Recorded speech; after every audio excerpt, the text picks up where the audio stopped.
the first thing that I want to talk about is, I guess, the difference between simple mindfulness and like actually meditating on the dharma, and the ways that impermanence is a really great way to start.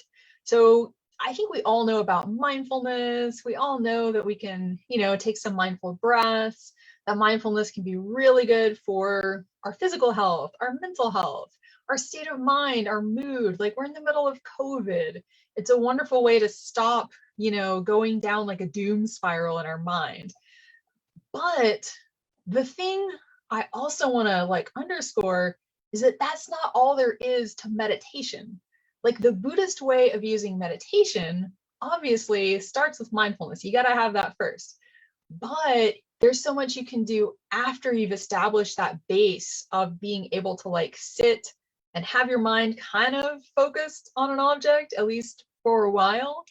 So impermanence is a great way to dive into the deeper layers of meditation, the deeper layers of our mind.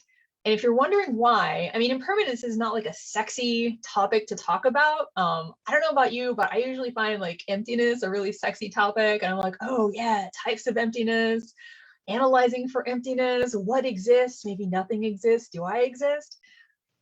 But with impermanence, what you get really is a way of noticing that life is a flow, that life is not made of static things. And that noticing unlocks our ability to appreciate, to feel gratitude, to feel love, to feel connection, also to accept ourselves and to accept like, okay, maybe I did some stuff in the past that was not great. I'm not that person anymore. So basically, impermanence can be a really powerful way to begin a practice, or if you're already practicing, to kind of deepen and enhance that Buddhist practice. So the other really great thing about impermanence is that you don't have to take anything on blind faith. Like, if I say stuff is constantly changing, you can check in your own life and you can check with science. The fact that our body is constantly changing, every breath, we're taking in oxygen, that oxygen is going to our cells. The cells are putting that oxygen to use. They're excreting carbon dioxide. We breathe out carbon dioxide. So basically, to be alive is to be changing all the time, like all the time. If you take things down to their smallest level, even what we think of as solid matter, like our cells, they're made of subatomic particles flashing into and out of existence.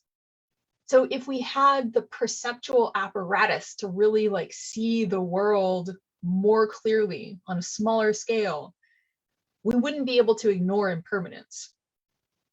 But thanks to the amazing human brain that has evolved over millions of years, I guess billions of years if you count all the way back to like single-celled organisms, our brain cannot take in a flow of reality. If you have been to Dawn Mountain Teachings before, you've probably heard Harvey talk about bottom-up processing versus top-down processing. And part of the reason that we don't already naturally notice impermanence is that our brains have really optimized the way we process the world so that we can respond to complex situations.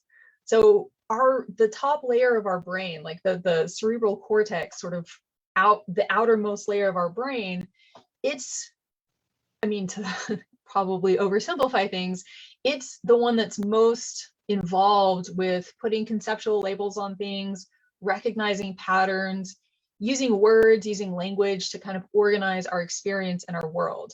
So like, if I take my water bottle, for example, if I were to experience this as a constantly changing and evolving flow of reality, and to sort of sit in wonder and like gaze at it, like, I wouldn't be able to drink from it for a while. It would probably be like being, I don't know, on an acid trip or something. And like, you can't really, like, if a lion walks up and you're on an acid trip, you get eaten. So it's just not functional for us to be like amazed at the wonder of the world all the time. We would get eaten, we wouldn't feed ourselves, we wouldn't bother about sex probably as much as we do, and our species would have died. So there's some like completely legitimate reasons that we don't necessarily recognize that we live in a world that is made of the flow of reality. But the good news is we can also intentionally notice. So that's top-down processing, where these outer layers of the brain are saying, that's a water bottle. Harvey likes to use the image of a flower. That's a flower. I've seen 1,000 flowers. It's another flower. No need to process. Let's move on. And we're missing most of the, sorry, we're doing this by Zoom. Turns out that doing a Facebook live stream is very technically challenging. Anyway, in this particular situation. So we're constantly missing the flow, but we can train ourselves to begin to notice the flow again. And that is what is called bottom-up processing. And that's when we're really like intentionally taking in sensory experiences, or even the non-conceptual moments that we all have, like your first sip of coffee. You're not thinking like, I am drinking coffee. You're just thinking, or if you're me, I usually only drink coffee on the weekends. Caffeine is like a little much for me. So I make like half caffeinated, half decaf.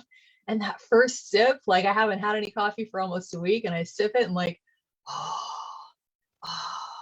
it's a sacred syllable. Like, so it's a moment of non-conceptual or less conceptual experience of our world. And as we begin to recognize those and to notice them, we can start to wake back up to our lives again. And I just want to like flag in the example that I just gave of drinking coffee, for instance, like how does that relate to impermanence? It's just an experience that you enjoy, right? Well, the first thing is, you know, part of what makes that experience so enjoyable for me is that I haven't had it for a while.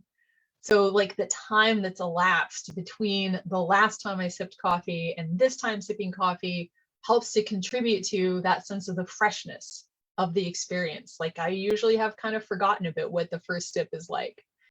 But the other thing too is that really the practice of noticing impermanence is the practice of noticing what's happening right now.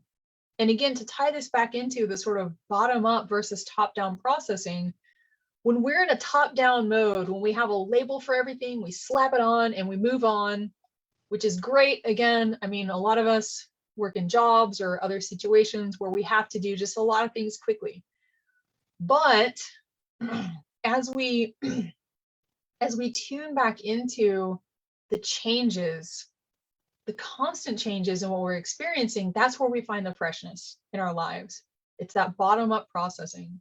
We can even find freshness in our thoughts and our conceptuality. It's part of what meditation is about, noticing what we're thinking, noticing the thought and releasing it.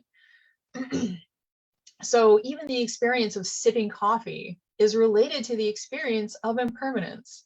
By the end of that cup, I'm not usually like having that experience. It's usually like, oh, I'm getting down to the sludge. I think it's time to toss it out. You know, I'm no longer sensitized to the newness and the freshness of the moment. Excuse me. So as we talk about impermanence and we talk about, you know, how to meditate on it, how to reflect on it, how to remember impermanence and try to appreciate it, or at least experience it and not resist it as much in our lives, what we're really talking about is slowing down and noticing. And those are key qualities on the Buddhist path.